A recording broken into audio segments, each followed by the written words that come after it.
네, 명확한 데이터로 또 여러분들께 투자 대안을 제시해드리는 토마토 투자자문의 박준현 운용위원과 함께 해보겠습니다. 안녕하세요. 네, 안녕하십니까? 네, 요즘의 분위기는 또 좀 달라진 것 같아요. 급락을 했다가 여기에서 또 크게 밀리지는 않지만은 반등 기조를 보여줬던 지난주 후반과는 많이 좀 달라져 있는 것 같은데 시그널 좀 읽어주세요. 예, 뭐 최근에 분위기는 어렵지만은 6월 하순 이후에 지수에 변화는 없습니다. 코스피 지수 기준으로 해가지고 2,300포인트는 거의 종가상으로 지지가 되는 흐름인데 위로 올라가면 다시 밀리고 미국 시장도 마찬가지거든요. 나스닥 시장은 좀 반등을 했다가 이틀 연속 조정을 좀 받고 있는 흐름인데 최근에 시장의 이슈가 지난주 제가 이 시간의 이슈는 경기 침체가 중심이었고 인플레이션 부분 자체는 원자재 가격들이 떨어지면서 약간 완화되는 그런 흐름이 시장에 반영이 좀 되고 있다. 이제 그렇게 좀 말씀드렸던 부분인데 지난주 후반 내지는 이번 주 들어서는 여전히 물론 경기 침체가 중심이지만은 CPI 지표를 발표를 앞두고 있는 시점이다 보니까 인플레이션 부분 자체가 더 강하게 어떻게 될지 반영하고 있는 것 같습니다. 일단은 경기 침체와 관련된 부분 자체는 약간 좀 완화가 좀 되고 있는 게 아닌가. 왜냐하면 지난주에 미국의 고용 지표가 상당히 서프라이즈하게 나왔지 않습니까? 네. 그러다 보니까 경기 침체 자체가 너무 과다하게 시장에 반영된 게 아닌가. 그런 어떤 부분들이 흐름 자체가 지난주 주말까지, 금요일까지 미국 시장의 흐름이었다. 근데 이제 이번 주 들어서는 어떻게 보면 고용 지표 호조 부분 자체가 7월 말에 있을 연준의 통화정책 회의를 앞두고 통화정책 긴축 강화로 이어지지 않겠는가. 그런 부분이 나스닥 시장의 단기 5일 연속 상승과 맞물려 가지고 이틀 연속 지금 나스닥 시장이 2%대, 그러다 오늘 또 2% 가까이서 그렇죠. 3% 가까이 조정이 나오고 있는 게 아닌가. 일단 그렇게 좀 봐야 될 것 같은데요. 일단은 현재 어떤 그 시장의 흐름이 어느 정도 주가가 좀 많이 떨어져 있는 상태인데 어느 정도 좀 반영이 돼 있느냐. 앞서 이제 경기 침체가 가장 큰 이슈라고 그랬으니까 인플레이션 부분 자체는 결국은 오늘 밤에 CPI 지표에서 어느 정도 불확성이 전개가 되느냐, 좀 완화가 되느냐가 결정이 될 것 같은데, 일단 먼저 이제 경기 침체와 관련된 부분인데요. 현재 미국의 GDP 성장률을 가지고 대체적으로 경기 침체 여부 자체를 가장 중요하게 판단하지 않습니까?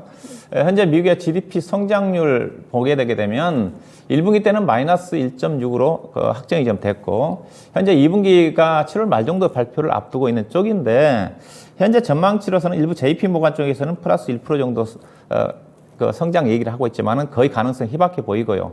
최근 들어서는 마이너스 2% 정도, 애틀란타 연은이 상당히 신뢰성이 있는데 거기서 마이너스 2.1% 정도 역성장할 거란 전망이거든요. 그 2분기 연속 마이너스면 그 침체잖아요. 그렇죠. 기술적으로 2분기 연속 마이너스 성장이면 선언을 하지 않았지만은 그쵸. 이미 침체다. 네, 이게 네. 선언 자체는 결국은 7월 말에 2분기 성장률이 발표가 좀 되면 전미 경제인 연합회에서 선언을 한다는 쪽이거든요. 다른 지표도 확인을 하겠지만은 GDP 성장률 갖고 확인하는 거니까 결국 무슨 말이냐?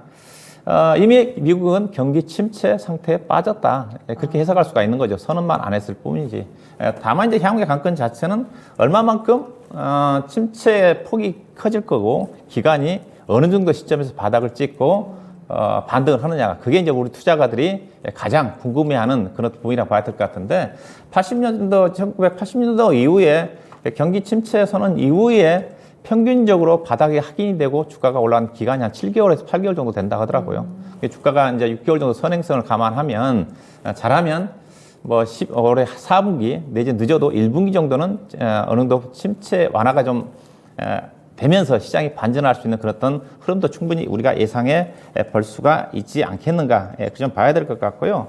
그 다음에 이제 미국 시장의 나스닥 시장의 흐름이 앞서 이틀 연속 좀 떨어졌다고 그랬었는데, 나스닥 시장의 하락 자체는 자연스러운 제가 보기에는 하락이라고 보시면 될 것 같아요. 왜냐하면 나스닥 시장이 지난주 금요일까지 5일 연속 상승을 했지 않습니까? 많이 올랐습니다. 저점에서. 나스닥 시장의 차트를 보고 계시는데, 나스닥 시장이 22동 평균선 위에 있어요. 21동 평균선 위에 있다는 것은 무슨 말이냐? 이미 바닥을 탈출했다고도 볼 수가 있습니다. 평균선 위에 있는 거니까. 지난 6월 16일 날 1565포인트 저점이 나왔고 그 이후로는 대체적으로 11,000포인트 정도는 지지가 됐거든요. 자, 이 시간에 그 이후에 11,000포인트 정도는 지지가 될 거라고 그랬었는데 어제도 미국 시장이 떨어졌지만은 그래도 21동 평균선 위에 있다.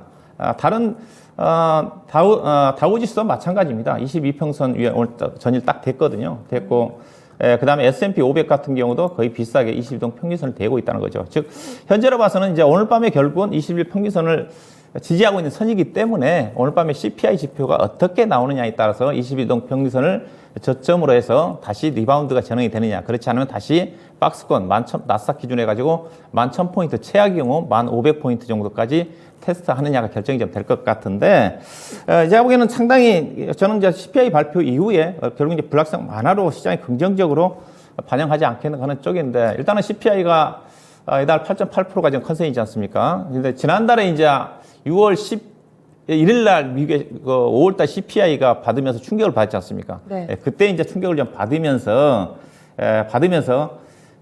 나스닥 시장이 저점까지 내려왔는데, 그때 이제 약간 트라우마가 투자가들이 있는 것 같아요. 그때 이제 시장에서 8.3 정도로 예상했던 게 8.6으로 나오면서 상당히 시장에서 공포감을 느꼈거든요. 그러면서 이제 결국은 빅스텝이 아니라 자이언트 스텝까지 갈 거다, 그런 전망 때문에 급락이 나왔지 않습니까? 근데 지금은 그때 이제 학습 효과가 좀 있는 거고요. 어느 정도 경계를 하고 있는 부분이 충분히 있는 거고. 그래서 지금 이틀 동안 나스닥 시장이 5일 연속 상승 이후에 조정을 받고 있는 거고. 결국은 CPI 지표가 어떻게 나오느냐 관건이 좀 되겠지만, 시장에서는 약간 8.9 정도까지 나올 거란 전망도 있거든요. 제가 보기에도 조금 높게는 나올 것 같습니다. 왜냐면 우리나라 6월달 CPI 지표가 상당히 급등이 나왔지 않습니까? 근데 결국은 자체는 이제 향후의 전망 자체가 중요한데, 최근에 원자재 가격이 오늘 또 급락을 했지 않습니까? 7월달 이후에 국제 유가라든가 곡물 가격이 러시아 우크라이나 전쟁 사태 이전까지 떨어졌습니다. 떨어졌기 때문에 결국은 6월달 CPI는 높게 나오겠지만은 7월달에는 현재 원자재 가격들이 급락을 하고 있는 수준이기 때문에 충분히 어느 정도 높게 나온다 한다 하더라도 향후에 결국 이제 7월달 CPI는 8월달에 나오겠지만은 8월달 가서는 어느 정도 물가가 확실하게 꺾이지 않겠는가. 이미 근원 CPI 같은 경우는 거의 3개월 연속 꺾일 가능성이 크지 않습니까? 이미 2개월 연속 꺾였기 때문에 그런 또 부분들이 크게 악재로 작용할 것 같지는 않다. 그렇게 좀 말씀 좀 드리고 싶고요.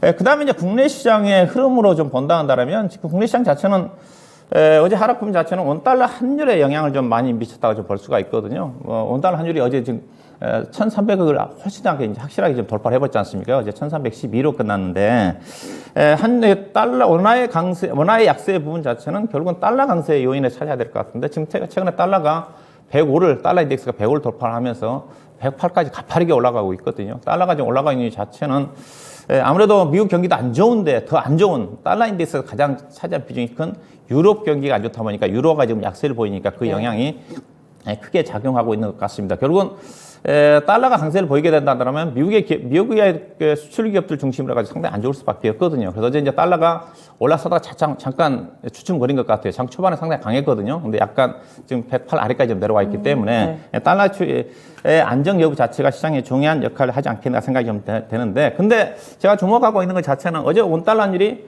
급등했음에도 불구하고 어제 외국인 수급이 그렇게 국내 시장에서 강하게 매도가 안 나왔다는 겁니다. 현물에서도 별로 어제 매도가 안 나왔고요. 삼성전자는 어제까지 한 4일 연속 매수가 들어왔고, 그 다음에 외국인 투자가들이 이제 변동성을 야기시킨 것 자체가 선물 시장이지 않습니까? 어제 이제 선물 가지고 약간 지수가 30포인트 넘게 하락을 유도를 했는데, 어제 선물의 선물 분봉 단위를 좀 보시게 되게 되면, 어제 장초 외국인 투자가들이 2시 정도에 선물을 거의 4,400억 정도까지 매도를 했다가 장 막판에 2,000억 정도가 줄어들었습니다.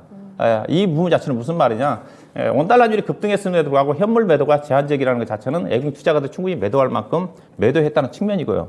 선물 가지고 변동성을 야기시키는데 어제 선물을 늘렸다가 종가에 확 줄였다. 그러면서 약간 낙폭을 줄였거든요. 외국인 투자가들이 현재 종합주가지수 2,300포인트대에서 선물 매도를 늘리기에 상당히 부담스러워 있는 게 아닌가. 이런 또 부분은 약간의 국내 시장의 긍정적인 요인으로 해석해 볼 수가 있지 않겠는가. 그런 말씀드리고 싶고요. 그 다음에 이제 국내 시장 자체 이제 펀드멘탈 측면을 좀 봐야 될 것 같은데, 최근에 이제 국내 기업들이 경기 침체 영향을 좀 받으면서 전반적으로 실적 하향 조정을 좀 하고 있는 쪽이거든요. 이미 삼성전자 실적 발표 이후에 하향 조정이 좀 나왔고, LG전자랑 다 하향 조정이 나왔는데, 저는 이제 이 부분을 좀, 체크하고 싶은데요. 최근에 이제 실적 발표된 주요 기업들, 삼성전자, LG전자, LG에너솔루션이 지난주에 발표가 됐지 않습니까? 관련 기업들이 실적이 안 좋게 나왔다는 거죠. 삼성전자도 LG전자도 안 좋게 나왔고, 특히 LG에너솔루션 같은 경우는 시장의 가이던스 대비해서 무려 18% 정도까지 안 좋게 나왔으면 어닝 쇼크 수준입니다. 그랬음에도 불구하고 실적 발표 이후에 관련 종목들이 다 떴어요. 예. 그다음에 LG 에너지 솔루션 같은 경우는 전일까지 강세를 보이고 있고. 이 말은 무슨 말이냐? 예, 국내 기업들이 과다하게 경기 침체와 관련된 부분 자체가 주가에 선반영이 됐다. 이런 어떤 부분들도 이제 결국 이제 CPI 발표 이후에 실적에 주목할 것 같은데, 예, 실적 시즌에 이런 어떤 경계감 자체가 완화가 좀 되면서 주식 변동성을 약화시키는 요인으로 작용하지 않겠나 봐야 될 것 같습니다. 네. 그러면 오늘 장의 시그널 좀 간략하게 볼까요? 예, 시그널은 일단은 오늘 시장 체크할 것 자체가 이번 주 변수가 많죠. 오늘 이제 금통위 금리 결정회의, 거의 뭐 빅스텝, 50bp 금리 인상 기정 사실이라고 봐야 될 거 시장 영향이 없습니다. 다만 이제 원달러 환율의 이 부분 자체가 어떤 영향을 체크해야 될 것 같고, 환율 여부 자체가 상당히 중요한 변수가 좀 작용하지 않겠는가 생각이 좀 되고요. 그 다음에, 대만 증시가 어제 많이 떨어졌지 않습니까? 대만 증시가 이제 우리나라 테크 기업과 관련이 돼 있다 보니까 그럼에도 불구하고 우리 증시 어제 대만 증시에 비해서 테크 기업도 상당히 나쁘지 않았다는 측면도 오늘 대만 증시 흐름을 좀 봐야 될 것 같고요. 일단은 코스피 지수 기준으로 해가지고 2,300포인트 저는 저점으로 인식될 가능성이 크다. 오늘 같은 경우는 어제 이제 나스닥 선물시장 하락 부분 자체 우리 시장이 선 반영이 좀 됐고 미국 시장도 약세로 끝났지만 대체적으로 오늘 시장 자체는 마이너스 한 7, 8포인트에서 플러스 한 15포인트 사이에 등락 구간 속에서 오늘 밤에 CPI 지표를 기다리지 않겠는가. 여러분 CPI 지표 이유는 어떻게 되느냐. 앞서 얘기했다시피 악재보다는 불확실성 해소 요인으로 작용을 하면서 국내 증시도 반등 흐름이 좀 전개될 가능성이 크지 않겠는가. 그런 관점 말씀 좀 드리고 싶고요. 전략으로서는 일단은 다시 코스피 지수가 2,300까지 내려와 있기 때문에 낙폭과대 종목들이 많습니다. 코스닥 시장은 이제 국내 시장을 이제 저점을 좀 봐야 될 것 같은데 국내 시장은 앞서 얘기했다시피 코스피는 저점 확인 과정이고요. 코스닥 시장은 저점이 확인됐을 가능성이 큽니다. 이제 코스닥 시장 차트는 미국 시장과 거의 비슷하거든요. 코스닥 시장은 714에서 750까지 내려와 있기 때문에 그래서 코스피 종목들 중심으로 해서는 낙폭과대 종목들 중심, 물론 코스닥 시장도 낙폭과대지만은 그다음에 이제 CPI 발표 이후에는 결국 실적에 주목할 수밖에 없는 거니까 실적에 주목을 해야 된다고 봐야 될 것 같고요. 그다음에 시장 자체가 지금 오늘 원자재 가격이 떨어진 것 자체는 여전히 경기 침체 부분 자체가 강하게 반영되고 있거든요. 그래서 경기 침체의 부분 쪽에서 실적 불확실성이 강화된 가치주보다는 그래도 상대적으로 성장기 투자가 여전히 유리하다 상대적으로 그런 부분을 보셔야 될 것 같고요. 그다음에 수급이 안 좋기 때문에 대형주보다는 중소형 종목, 코스피보다는 코스닥 시장이 요즘 강하거든요. 코스닥 시장이 상대적으로 유리하다. 다만 종목 선정을 좀 잘해야 되겠죠. 전략 자체는 좀 마찬가지입니다. 이제 실적 호전과 이익 전망 하향 조정이 제한적인 기업이 일단 현재 대상인 것 같습니다. 그렇게 본다 하더라면 경기 관련 종목들은 그래도 자동차 쪽이 실적이 괜찮고요. 네. 다만 자동차 종목들은 기대 수익이 낮습니다.